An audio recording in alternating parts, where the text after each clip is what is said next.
নির্জন সাইফার পাশে বসে ওর মাথার চুলগুলোয় হাত বুলিয়ে দিতে দিতে বলল, আর ফোন দেব না। ঠিক আছে? সরি। নরম হয়ে এলো সাইফার মুখ। বলল, আজ একদম মমিনের সামনেই ছিলাম যখন ফোন দিয়েছিলে। ও সন্দেহ করলে কি হতো বলতো? নির্জন সিগারেটে টান দিয়ে ফু করে সাইফার মুখেই ধোয়া ছুড়ল। সামান্য দুল সাইফার কানের পাশের চুলের গোছা। বলল, আমাকে কাল একবার ঢাকার বাইরে যেতে হতে পারে। সেখানে থাকব হয়তো এই সপ্তাহটা। তাই ফোন দিয়েছি। সাইফা নির্জনের দিকে ঘুরে তাকাল এবারে। বলল, কেন যাবে? টাকার জন্য মানে? সাইফার বিস্মিত জিজ্ঞাসা।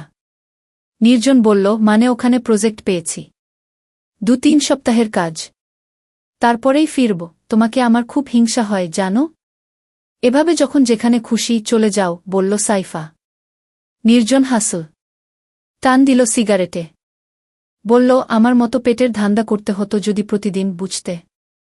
বাস্তবতায় রোম্যান্টিসিজমের দাম নেই। সাইফার ফোনটা ভাইব্রেট করে উঠল তখনই। ফোনটা রিসিভ করে কানে লাগিয়ে চলে গেল ও ব্যালকনিতে। নির্জন সিগারেটটা শেষ করল পরপর কয়েকটা টান দিয়ে। তারপর গিয়ে দাঁড়াল সাইফার পাশে। 9 তলায়, এত উপরে, সবসময় বাতাস। সাইফার শাড়ির আঁচল উড়ছে চুলও। হ্যাঁ, ফাতাহকে আমি স্কুল থেকে নিয়ে যাব। আচ্ছা ঠিক আছে, বলছিল সাইফা। ওপারে নির্ঘাত মমিন, সাইফার মহামান্য স্বামী। ফোন রেখেই সাইফা বলল, ওদের ব্যাচের আজ কিসের যেন অনুষ্ঠান আছে ক্লাবে। ছেলেকে স্কুল থেকে নিয়ে যেতে বলল। নির্জন ধরল সাইফাকে। বলল, এখনই যাবে? তুমি যেতে দেবে? মুখ ফিরিয়ে নির্জনের ঠোঁটের কাছে ঠোঁট এনে বলল সাইফা। আমি তো পালিয়ে যাচ্ছি না। এত জোরে ধরছ কেন? মুষ্টি কিছুটা আলগা করল নির্জন। আমার কাছে প্রোটেকশন নেই কিন্তু, বলল নির্জন। সাইফা বলল, আমার সেই উইক চলছে। সাইফা ধাক্কা দিয়ে সরিয়ে দিল নির্জনকে। আতকে উঠে বলল, আমাকে প্রোগ্রামে যেতে হবে। মানে? বিস্মিত নির্জনের প্রশ্ন। আমাকে মমিনের প্রোগ্রামে যেতে হবে বললাম না? আমিও বাইরে যাব, বলল নির্জন। তুমি তাইলে তোমার ছেলের স্কুল পর্যন্ত যেতে পারি তোমার সাথে। দরকার নাই, বলল সাইফা। তুমি আমার জীবনের ইনকগনিটো মুড। আমি এটা কারো কাছে রিভিল করতে চাই না। বেরিয়ে গেল সাইফা। নির্জন আরেকটা সিগারেট ধরাল। এই নিয়ে সকাল থেকে 7টা হল। কোথায় যেন পড়েছিল ধূমপান ক্ষমতা হ্রাস করে। মনে পড়ে গেল শেখথা। নির্জন হাসল। ভাবল, সিগারেট ছেড়ে দেবে। ব্যাপারটা শুরু হয়েছিল হুট করেই। নির্জন পোস্ট গ্রাজুয়েশন করবে কিনা ভাবছিল। অনেকেই উপদেশ দিয়েছিল আগে একটা চাকরি ম্যানেজ করতে। তখনই ডিপার্টমেন্টের বড়ভাই তুহিন দেখা করে বলেছিলেন, তোকে একটা কাজ করে দিতে হবে। পারবি না? তুহিন ভাই তখন সদ্য বিশ্ববিদ্যালয় থেকে বেরিয়ে অক্সফার্মের একটা প্রজেক্টে এরিয়া ম্যানেজার হিসেবে জয়েন করেছেন। বিয়ে করেছেন বাবার পছন্দ করা এক মেয়েকে।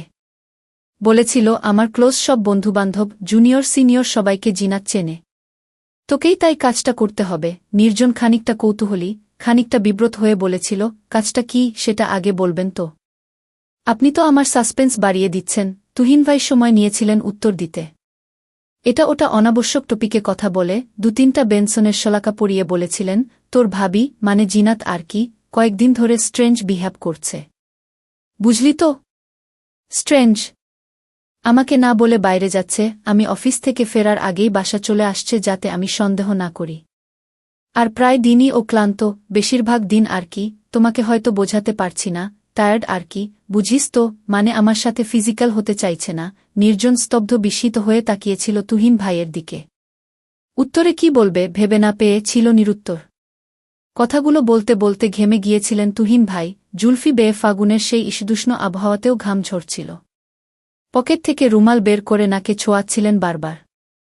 বলেছিলেন, আমার কেন জানি না, ওকে সন্দেহ হচ্ছে। মানে বুঝিস তো, হয়তো অন্য কারো সাথে মিট করছে, বলা তো যায় না।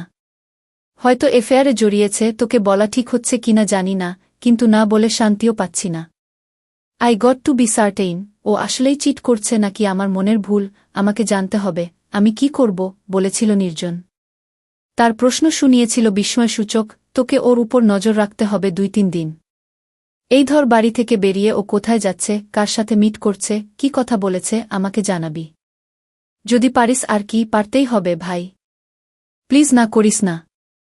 আমি একদম শান্তি পাচ্ছি না। নির্জন বলেছিল আমাকেই করতে হবে কাজটা। আর কেউ নেই যাকে ভাবি চেনে না, তুহিন ভাই বলেছিলেন, চেনে না অনেককেই। সমস্যা হল ওরা সবাই হ্যান্ডসাম। বিস্মিত নির্জন প্রশ্ন করেছিল, তাতে কি? জেমস বন্ড, মাসুদ রানা, এরা তো সব দারুণ হ্যান্ডসাম। তিনি ইতস্তত করে বলেছিলেন, এটা বন্ড লেভেলের কাজ না রে ভাই। আর হ্যান্ডসাম ছেলে ফলো করলে জিনাত ঠিক খেয়াল করবে। মেয়েদের চোখ, বুঝিস তো? আর তুই হলি মানে বুঝিস তো একটু কম নারবারে টাইপের। মানে তোর চেহারাটা মনে রাখার মতো না, খুব অর্ডিনারি। তোর দিকে জিনাত ফিরেও তাকাবে না, অপমানিত বোধ করবে নাকি হাসবে, এই দোলাচলে পড়ে কিছু বলতে পারেনি নির্জন।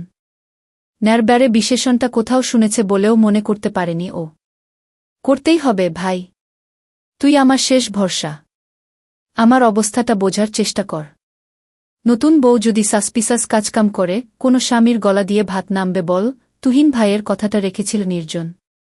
2-3 দিন নয়, জিনাত ভাবির গতিবিধি পর্যালোচনা করেছিল ও টানা 1 সপ্তাহ বের করে এনেছিল হারির খবর। তুহিন ভাইয়ের সেই প্রস্তাব পাল্টে দিয়েছিল নির্জনের জীবন। প্রাইভেট ইনভেস্টিগেটর, গোয়েন্দা, সত্যান্বেষী, স্পাই শব্দগুলো সে শুধু বইয়েই পড়েছিল, সিনেমায় দেখেছিল তাদের কার্যক্রম। তুহিন ভাইয়ের কথায় জিনাত ভাবিকে ফলো করার পর থেকে ব্যাপারটা নিয়ে ঘাটাঘাটি শুরু করে দেয় সে। ফেলুদা, ব্যোমকেশ, মাসুদ রানা পড়ার সময় সে ভাবত এসব শুধু কল্পনাতেই সম্ভব, বাস্তবে এনফোর্সমেন্ট এজেন্সি ছাড়া আর কেউ ইনভেস্টিগেশন করে না। কিন্তু গুগলে সামান্য ঘাটতেই সে পেয়ে যায় ঢাকারই কিছু প্রাইভেট ইনভেস্টিগেশন এজেন্সির ওয়েবসাইট আর অফিসের ঠিকানা। পেশা হিসেবে প্রাইভেট ইনভেস্টিগন যে মন্দ নয়, বুঝে যায় তাদের সার্ভিস চার্জ দেখে। এখন নির্জন নিজেই খেচর নামের একটা এজেন্সির মালিক। খেচরের ওয়েবসাইট আর সোশ্যাল মিডিয়া অ্যাকাউন্টে যদিও অফিসের ঠিকানা দেয়া আছে কাউরানবাজার, ঢাকা। আদতে তাদের কোনো অফিস নেই সরকারি লাইসেন্স না থাকায়। লাইসেন্স পেলেও গোপনীয়তার স্বার্থে কোনোদিন অফিস খুলবে বলে মনে হয় না। খেচরে তার নির্দেশনায় কাজ করে 3 জন। ঝন্টু, রূপা আর সুপ্রভা। শুরু থেকেই ঝন্টু খেচরের সাথে জড়িত। আইডিয়াটা মাথায় আসার পর শুধু ঝন্টুকেই জানিয়েছিল নির্জন। নির্জনের কাছ থেকে প্রস্তাব পেয়ে ঝন্টু আর বিলম্ব করেনি, সেদিনই অল্প টাকায় একটা ডোমেইন কিনে তৈরি করে ফেলেছিল ওয়েবসাইট। ওয়েবসাইট খুলেই ঝন্টু বলেছিল, সাইট তো খুললাম। কেউ কি সাইটে ঢুকবে?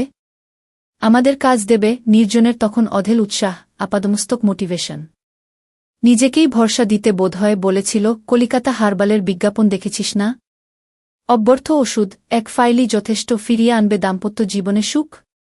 কোনোদিন ওদের বিজ্ঞাপন দেখে যোগাযোগ করেছিস? না। করার কথাও না। কিন্তু তুই ভাবিস না, কেউ করে না। যাদের দরকার তারা ঠিকই যোগাযোগ করে। কাজ হোক না হোক, টাকা দিয়ে ওষুধ কেনে। আমরাও ধর কলিকাতা হারবাল। সবার প্রাইভেট ইনভেস্টিগেটরের দরকার নাই। যাদের দরকার তারা ঠিকই খুঁজে নেবে। তবে ঝন্টুর সন্দেহ সত্যে পরিণত হয়েছিল। প্রথম 3 মাসে তাদের সাইটের ভিজিটর ছিল মাত্র 21 জন, সাইটে দেয়া মেইল অ্যাড্রেসে কেউ যোগাযোগ করেনি। এই সময়টা তারা কাজে লাগিয়েছিল কর্মী রিক্রুট করে। তাদের প্রয়োজন ছিল অন্তত একজন নারী কর্মী।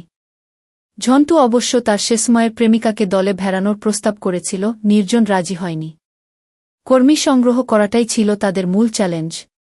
প্রাইভেট ইনভেস্টিগেশন এজেন্সির কথা সবাইকে বলা চলে না, কেউ হেসে উড়িয়ে দেবে, কেউ দেখবে বাঁকা চোখে। তাদের তাই অ্যাপ্রোচের ব্যাপারে সাবধান থাকতে হয়েছিল।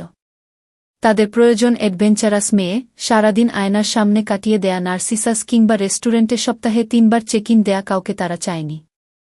অনেক খুঁজে রূপা আর সুপ্রভাকে পেয়েছিল ওরা। রাজিও হয়ে গিয়েছিল তারা এমন আনইউজুয়াল জব অফারে। এই 3 বছরে খেচর 50টিরও বেশি কেস হাতে নিয়েছে। আগাথা ক্রিস্টির পার ভক্ত নির্জন ভেবেছিল, তাদের কাছে মাথা খাটানোর মতো, চাঞ্চল্যকর, অন্তত বিচিত্র সব কেস আসবে। কিন্তু এ পর্যন্ত তেমন কোনো কেস আসেনি হাতে। বেশিরভাগ কাজই বিয়ে সংক্রান্ত। সন্দেহবাতিক কিংবা বিচ্ছেদকামী স্পাউস অথবা প্রেমিক, পাত্রপাত্রীর সন্ধানে থাকা বাবা, জমির খোঁজে থাকা বিয়েল স্টেট ব্যবসায়ী, কন্ট্রাক্টর আর বিল্ডার, এরাই মূলত খেচরের নিয়মিত ক্লায়েন্ট। চুরুট কিংবা চারমিনার জ্বালিয়ে ঘণ্টার পর ঘণ্টা পায়চারি করে, রাতবিরাতে ক্লু খুঁজে, হুডানিট পদ্ধতিতে সাসপেক্টকে চিহ্নিত করে আত্মতুষ্টিতে ভোগার মতো কেস একটাও হাতে আসেনি।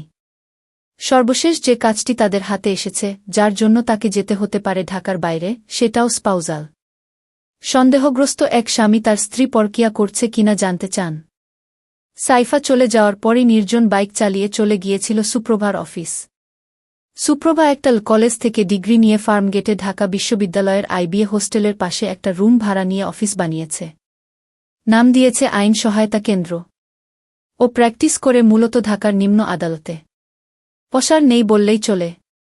যেসব ক্লায়েন্ট দেখা না করে শুধুমাত্র মুখের কথায় বিশ্বাস করে সার্ভিস চার্জ দিতে চান না, তাদের এই অফিসের ঠিকানা দেয়া হয়। সুপ্রভা তাদের সাথে সাক্ষাতে কথা বলে বুঝিয়ে দেয় সবকিছু। খেচরের পেমেন্ট সে নেয় আইনি সহায়তার আবডালে। কাস্টমারকে দেয়া রিসিপ্টেও লেখা থাকে তাই। আজও সুপ্রভা অফিসে একা, রিভলভিং চেয়ারে বসে সমকাল পড়ছে হেলান দিয়ে। অফিসের পাশেই একটা টিভি ফ্রিজের শোরুম, এসির সোসো শব্দ আসছে টানা। সনির্জনকে দেখেই সুপ্রভা পেপার নামিয়ে ফেল। বলল, আপনার সেই 10টায় আসার কথা। এত দেরি করলেন যে? আপনার জন্যেই এতক্ষণ বসে আছি একা। নির্জন টেবিলের সামনে রাখা চেয়ারে বসল আরাম করে। বলল, একটা কাজে আটকে গেছিলাম। সুপ্রভা হাসল। বলল, কালকের ক্লায়েন্ট জুলফিকার আমান এসেছিল। অদ্ভুত লোক। আপনার খেচরের সাথে যুক্ত হয়ে কত কিছু যে দেখতে হচ্ছে। আমার খেচর? বলল নির্জন। খেচর তোমাদের নয়। আমার একার কথা বলছো কেন? ওই হল। আপনিই তো ফাউন্ডার, তাই না? এই এজেন্সি বিশাল কিছু হয়ে গেলে আপনার নামটাই থাকবে, আমরা সব হারিয়ে যাব। নির্জন লক্ষ্য করল সুপ্রভার চোখের চারিদিকে কালো দাগ। খুব রাত জাগা হচ্ছে। নির্জন নিজেও নিশাচর, কিছু কোনো অদ্ভুত কারণে চোখে ওর ডার্ক সার্কেল পড়ে না। কি কাজে ব্যস্ত থাকছে সুপ্রভা? নির্জন পকেট থেকে গোল্ডলিফের 10 শলাকার মিনি প্যাকেট বের করে একটা শলাকা সুপ্রভার দিকে এগিয়ে দিয়ে বলল, তোমার চলবে? তুমি তো আবার বেনসন খাও। সুপ্রভা সিগারেটটা নিয়ে বলল, কেউ অফার করলেও বিড়িও খাই, সমস্যা নেই। নির্জন জ্বালিয়ে দিল সুপ্রভার সিগারেট। ম্যাচের আগুনে রৌদ্রোজ্জ্বল পুকুরে লাফিয়ে ওঠা মাছের আশের মতো দপ করে উঠল ওর মুখ। জাল নিজের শলাকাটাও। বলল, ক্লায়েন্টের কথা বলো। অদ্ভুত বললে কেন? ধোয়া ছাড়ল সুপ্রভা। বলল, লোকটা জুলফিকার আমান বেশ ইয়াং। আমাদের চেয়ে খুব বেশি হলে 15 বছরে বড় হবেন। সিরামিকের প্রোডাক্টের বিজনেস করেন, পান্থপথে দোকান আছে বলল। ব্যাপারটা ওর বউকে নিয়ে। নির্জন মনোযোগ দিয়ে সুপ্রভার কথা শুনছিল, বলল না কিছু। ওর বউ একটা প্রাইভেট ইউনিট টিচার। কি নাম যে বলল ইউনিভার্সিটিটার? ধুর ছাই, এত ব্যাঙের ছাতার মতো প্রাইভেট ইউনি উঠেছে গলিতে গলিতে, নামই মনে থাকে না। নির্জন বলল, নাম পরে জেনে নেয়া যাবে। তুমি ঘটনা বলো। ওর স্ত্রীর নামটা মনে আছে, তাহমিনা হায়াত। এনভায়রনমেন্টাল সায়েন্সের টিচার। ও লাওয়াছড়া ন্যাশনাল পার্কে পাখিদের হ্যাবিট্যাট নিয়ে একটা গবেষণার কাজে যাবে। একটা পুরো টিম যাবে ওনার সাথে। এটা নিয়ে ওর স্বামীর সন্দেহটা কোথায়? সুপ্রভা হেসে বলল, যেখানে হয়। যা মনে হলো, এই লোক খুব বেশি শিক্ষিত না। এক ধরনের হিম্মন্যতায় ভোগেন। ওর বিশ্বাস হয় না স্ত্রী আসলেই গবেষণার কাজে লাওয়াছড়ায় যাবে। ওর ধারণা তাহমিনার এক কলিগের সাথে এফেয়ার চলছে, গবেষণার নাম করে এক ধরনের হানিমুনে যাচ্ছে ওরা। টিপিক্যাল স্টোরি, বলল নির্জন। অদ্ভুত বললে কেন? সুপ্রভা সময় নিয়ে সিগারেটে টান দিল। বিচ্যুত একটি চুলের গোছা মুখের সামনে এসেছিল, ধোয়া ছেড়ে সরিয়ে দিল একপাশে। বলল, লোকটাকে কেন জানি না ভীত মনে হলো আমার। বউয়ের পিছনে স্পাই লাগাচ্ছে, এজন্য হয়তো। কিন্তু এত বেশি ভয় পেতে এর আগে কোনোদিন কাউকে দেখিনি। নির্জন বলল না কিছু। সুপ্রভাই চালিয়ে গেল কথা, আপনার এই সুযোগে অবশ্য শ্রীমঙ্গল ঘুরে আসা হচ্ছে। ঢাকার বাইরে যাচ্ছেন না অনেক দিন। হাওয়া বদল হয়ে যাবে, মাথা পরিষ্কার। নির্জন উদাস হয়ে বলল, মাথা পরিষ্কার হয়ে লাভ কি বলো? খাটানোর তো জায়গায় পাচ্ছি না। সে শুরু থেকেই এই পরকিয়া, রিয়েল স্টেট, প্রিম্যারিটাল চেকিং। বাঙালিরা এখনও এসব থেকে বেরুতে পারল না। আরে ভাই, একটু ইউনিক টাইপের ক্রাইম কর না। আবারও হাসল সুপ্রভা। বলল, ক্রাইম বদলাচ্ছে প্রতিনিয়ত বস। আমরা শুধু সেসব পাচ্ছি না, ভাগ্য আমাদেরই খারাপ। প্রজেক্টটা নিয়ে কথা বলল ওরা আরও কিছুক্ষণ। ভদ্রলোক 15 দিনের সার্ভেইলেন্স অফারটা গ্রহণ করেছেন। সিটির বাইরের এক্সট্রা খরচ বহন করতেও প্রস্তুত, অর্ধেক টাকা পে করেছেন এর মধ্যেই। সুপ্রভা বলল, রূপাকে এবারে সাথে নিয়ে যান। আমি এখন ঢাকার বাইরে যেতে পারব না কোথাও। নির্জনও তাই ভাবছে। বলল, তুমি লোকটার সাথে ফোনে যোগাযোগ করো। ওর স্ত্রী কবে যাবে আমাকে জানিয়ে দেবে। আমরা পারলে ওর সাথেই যাব, যদি বাসে বা ট্রেনে যায় আর কি। ঝন্টুকে বলে ওর ইউনিটেও একটু খোঁজ নিতে বলো। কি নিয়ে গবেষণা করতে যাচ্ছেন, কারা কারা যাচ্ছে, এসব একটু চেষ্টা করলেই ও জানতে পারবে। আর তাহমিনার ফেসবুক আইডির লিঙ্কটা পাঠিয়ে দিও। একটু দেখতে হবে। আরও কিছু নির্দেশনা দিয়ে বেরিয়ে আসছিল নির্জন। পেছন থেকে ডাকল সুপ্রভা। আমাকে একটু টিএসসি ড্রপ করে দিতে পারবেন? বাইক এনেছেন তো সাথে? বাইকের দুদিকে দুপা দিয়ে বসল সুপ্রভা। নির্জন বলল, কারো সাথে দেখা করতে যাচ্ছ নাকি? হ্যাঁ, ডেপ্টের জুনিয়র। ছেলেটা ফেসবুকে খুব জ্বালাচ্ছিল। একটু টাইট দিয়ে আসি। টাইট দেবে নাকি অন্য কিছু? শেষে জুনিয়রের সাথে গিয়ার শিফট করে বলল নির্জন। প্রচণ্ড জ্যাম, ক্লাস ধরে থাকতে হচ্ছে সবসময়। এসব তো জুনিয়রের সাথে বেশি মজা। নিজের মতো করে চালিয়ে নেয়া যায়। বিয়ের কথা চিন্তা করছো? জিজ্ঞেস করল নির্জন। হাসির শব্দ পেল নির্জন। সুপ্রভা বলল, যা সব দেখছি, বিয়ে নিয়ে এক প্রকার বিভীষিকা এসে গেছে।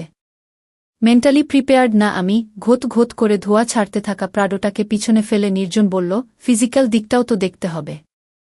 নাকি এই শীতটাও একা বিছানায় কোলবালিশ নিয়ে ঘুমাবে? আপনি না? বিব্রত সুপ্রভা বলল।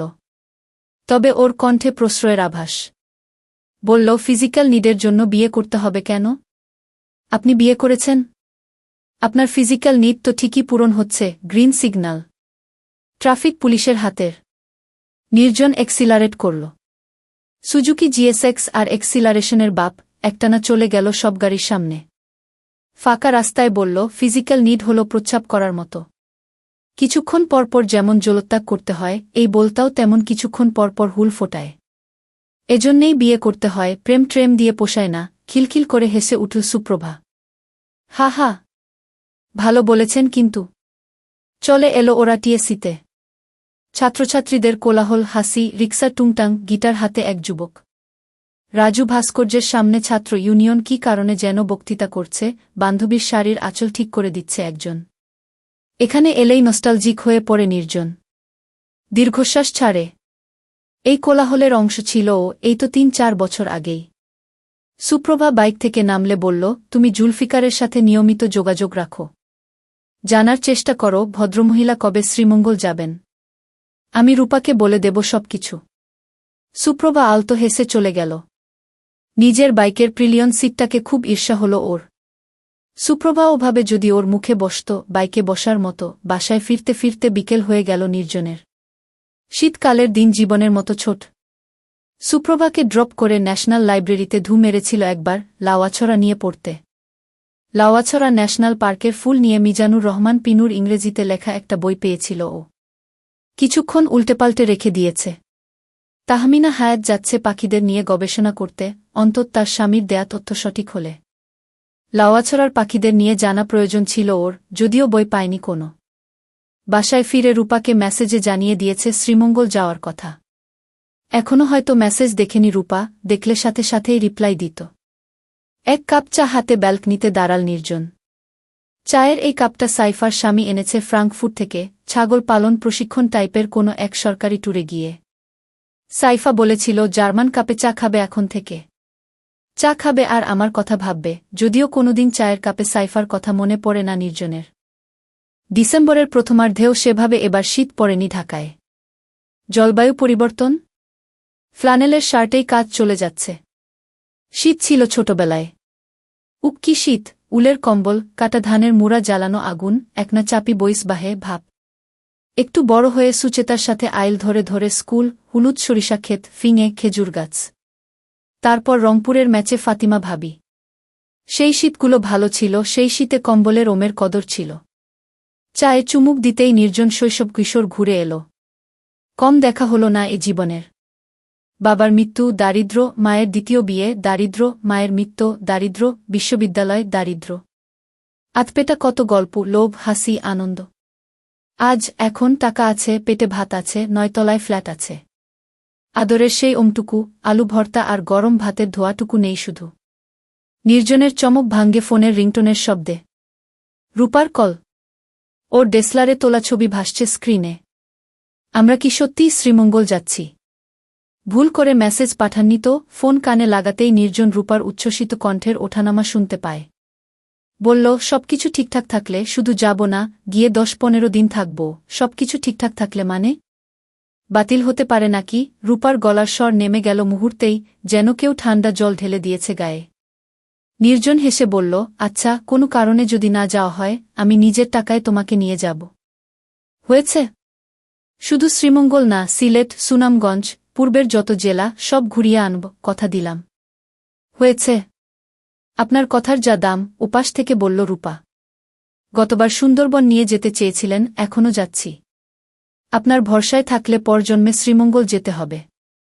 নির্জন তার কলিগদের সাথে যথেষ্ট ফ্রি, যদিও সবাই তাকে সম্মান করে, ঝন্টু ছাড়া, অবশ্যই। আজকালের মধ্যেই যেতে হবে। তুমি ব্যাগট্যাগ গুছিয়ে রাখো। গেলে লম্বা সময় থাকতে হবে। আর গরম কাপড় নেবে ঠিকমতো। ঢাকার বাইরে কিন্তু প্রচণ্ড শীত।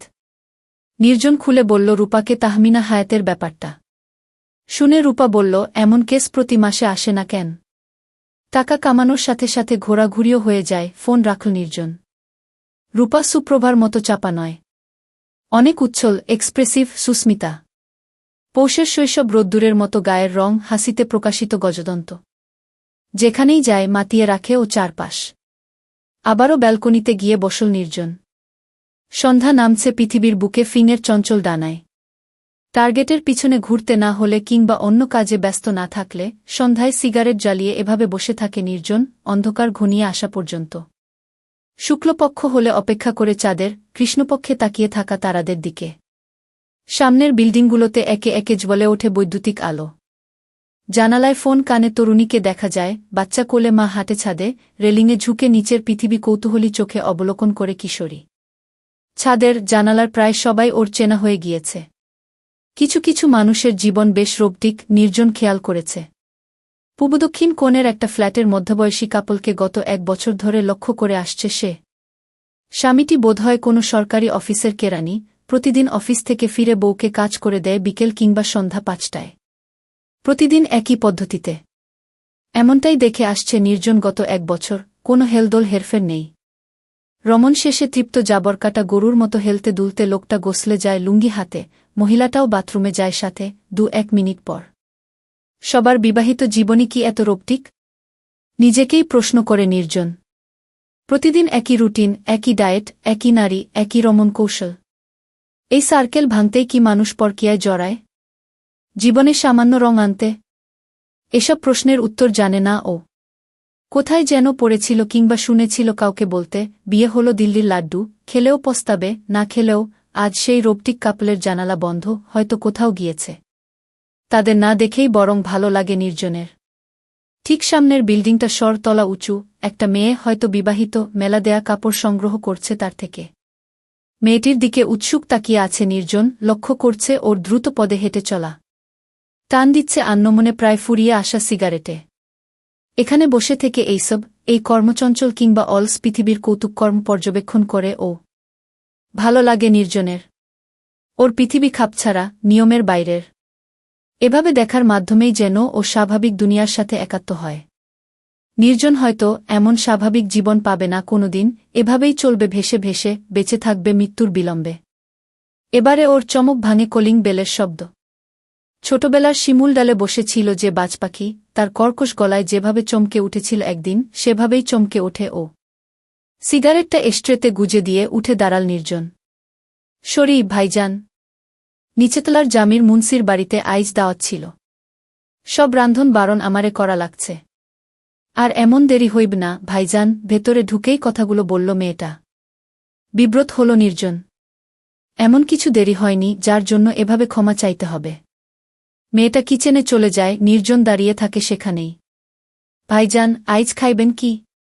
কিছুই তো বাজার করা নাই। রান্না হইব না? তেল মশলাও দেখতাছি বারন্ত। নির্জন আবারও বিব্রত হয়। বাজার করতে ভুলে গিয়েছিল ও। বলল, মনে ছিল না বাজার করার কথা, আপনি চাইলে আমি খরচ কইরা আনতে পারি ভাইজান। নিচেই শাকসবজি সব পাওয়া যাইতেছে। নির্জন অবাক হল কিছুটা। এর আগের বুয়া এমন কথা বলেনি কোনোদিন। বাজার না হলে কিংবা রান্নার কিছু না থাকলে চলে যেত সে বিনা বাক্য ব্যয়, প্রয়োজন ছাড়া কথাও সে বলত না, তার সময়ের অনেক মূল্য। আগের বুয়া গ্রামে চলে যাওয়ার আগে এই মেয়েটাকে ঠিক করে দিয়ে গেছে, নামটাও জানা হয়নি এখনো, যদিও রান্না করে দিয়ে যাচ্ছে 2 মাস। নির্জন বলল, থাক, আজ আর বাজার করব না। বাইরে খেয়ে নেব। বাইরে খাবার খাইবেন না ভাইজান। সব বিষ। নিজে খরচ কইরা আলু ভর্তা দিয়া ভাত খান, তাও টাকা দিয়া বিষ কিন্না খাইয়েন না। মেয়েটি কিচেন থেকে বেরিয়ে এসে দাঁড়াল নির্জনের সামনে। ওর বাচালতায় বিরক্ত হতে পারত নির্জন, কিন্তু হল না। বরং কৌতুক বোধ করল। মাঝে মাঝে ওর ইচ্ছে করে সবার সাথে কথা বলতে। যে ছেলেটার থেকে নিয়মিত সিগারেট কেনে, নির্জন চায় সে জানতে চাক তার এত সিগারেট খাওয়ার কারণ। সবজিওয়ালাটা বলুক বাজারদরের কথা, সিঁড়িতে দেখা হয়ে গেলে বাড়িওয়ালা জিজ্ঞেস করুক ভালো মন্দ, ভুলে যাওয়া বন্ধুরা হুট করে ফোন দিক মাঝরাতে, বলুক ভুলে গেলি। এর নামটা জানা উচিত। নাম জিজ্ঞেস করলে কি মন খারাপ করবে মেয়েটি? ভাববে 2 মাস কাজ করছি, নাম জানার প্রয়োজন বোধ করেনি। নির্জন বলল, থাক, তোমাকে আর কষ্ট করতে হবে না। তোমার তো অন্য বাড়িতে রান্না করতে হবে, তাই না? মেয়েটি সে প্রশ্নের জবাব না দিয়ে নির্জনকে খানিকটা অবাক করে দিয়ে জিজ্ঞেস করল, ভাইজান, আপনি আমার নামটা জানেন না? তুমি কোনোদিন বলনি। আমি বলি নাই দেখে আপনি জিজ্ঞাস করবেন না? আমি যদি কিছু চুরি কইরা ভাইগা যাইতাম, পুলিশের কাছে গিয়া কার নামে মামলা করতেন? খুশি খুশি মুখে বলল মেয়েটা। নির্জন হাসল। বলল, তাহলে তোমার নামটা বলো, যাতে তুমি চুরি করলে তোমার নামে মামলা করতে পারি। আমার নাম হইল রায়হানা, ভাইজান, দাঁত বের করে হেসে বলল মেয়েটি। নির্জন লক্ষ্য করে বেশ সুন্দর হাসি রায়হানার। ভরাট চেহারা, কাঁধ পর্যন্ত ছোট করে কাটা চুল, রেল লাইনের মতো মেদহীন রিজু গড়ন, অসুন্দরী বলার উপায় নেই। তোমার অন্য কোথাও কাজ নেই আজ? আগের প্রশ্নেই ফিরে এলো নির্জন। রায়হানা বলল, আছে ভাইজান। হেইডা 7টার সময়। স্বামী স্ত্রী অফিসে করে। 7টার আগে ফেরে না। এই সময়টা আমি ফ্রি ভাইজান। সেই জিন্নে কইলাম বাজার কইরা আনি। নির্জন বলল, থাক, তোমাকে আর কষ্ট করতে হবে না। আমি একটু পর বাইরে যাব, খেয়ে আসব কোথাও। রায়হানার মুখে যেন একটা ছায়া নেমে আসে। কিছু যেন বলতে চায় ও বলে না। অন্ধকার হয়ে এসেছিল, বাল্বটা জ্বালিয়ে দিল নির্জন। কিছু বলবে, রায়হানা প্রথমে ইতস্তত করে, হয়তো বলবে কিনা ভাবে। তারপর বলে, অনেকটা মিনতি করেই, আমি থাকি ভাইজান, কল্যাণপুর বস্তি। এখন আপনার এখানে থাইকা চইলা গেলে ওই বাসার সামনে যাইয়া দাঁড়ায় থাক লাগব, বস্তিতে চইলা গেলে আর ফিরন যাইব না। যাইতে আসতেই 7টা। একটা দিন কামাই করলেও ভাইজান, ওরা মাইনা কাটে। কথাগুলো বলে একটু থামল রায়হানা। তারপর মুখটা তুলে নরম গলায় বলল, আমি একটু আপনার এখানে থাকি ভাইজান। 7টা পর্যন্ত। নির্জন ওর মুখের দিকে তাকাল। বলল, থাকো, সমস্যা নেই। ইচ্ছা করলেও ঘুমাতেও পারো বিছানায় শুয়ে। রায়হানার মুখে হাসি ফুটে উঠল নির্জনের সম্মতিতে। ওর হাসি দেখে নির্জনের মনে হল মেয়েটি সত্যিই খুশি হয়েছে। রায়হানা বলল, ঘুমাব না ভাইজান? আপনার টিভি নাই? বহুদিন টিভি দেখি না। নির্জন ল্যাপটপে একটা বাংলা সিনেমা চালু করে দিয়ে আবারও ব্যালকনিতে এসে বসল। কম্পিউটারে টিভি দেখার চাইতে টিভিতে টিভি দেখাইখা বেশি মজা ভাইজান। অ্যাডভার্টাইজগুলাও ভালো লাগে। ল্যাপটপের ব্যাপারে কমপ্লেইন করলেও বেশ গুটিসুটি মেরে বসেছে রায়হানা স্ক্রিনের সামনে। ল্যাপটপের উজ্জ্বল আলো ওর মুখে এসে পড়েছে, অন্যরকম দেখাচ্ছে ওর মুখ। কৃষ্ণপক্ষ চলছে, চাঁদ উঠবে মাঝরাতে। কাল দিনের বেলাতেও দেখা যাবে চাঁদ, পশ্চিমাকাশে ঢলে পড়ার আগে। চাঁদের আলোর তীব্রতায় যেসব নক্ষত্র প্রকাশিত হতে পারে না, তারা আজ হাট বসিয়েছে এখনে ওখনে রোবটিক কাপলের বিল্ডিংয়ের পিছনে। দূরযাত্রী প্লেনগুলোকে মাঝে মাঝে আলোকবর্ষ দূর থেকে ছিটকে আসা উল্কা ভেবে ভ্রম হয়। এইসব তারাদের দেখেছিল 1000 বছর আগের নির্জনও, প্রাকৃত ভাষায় কথা বলত যখন।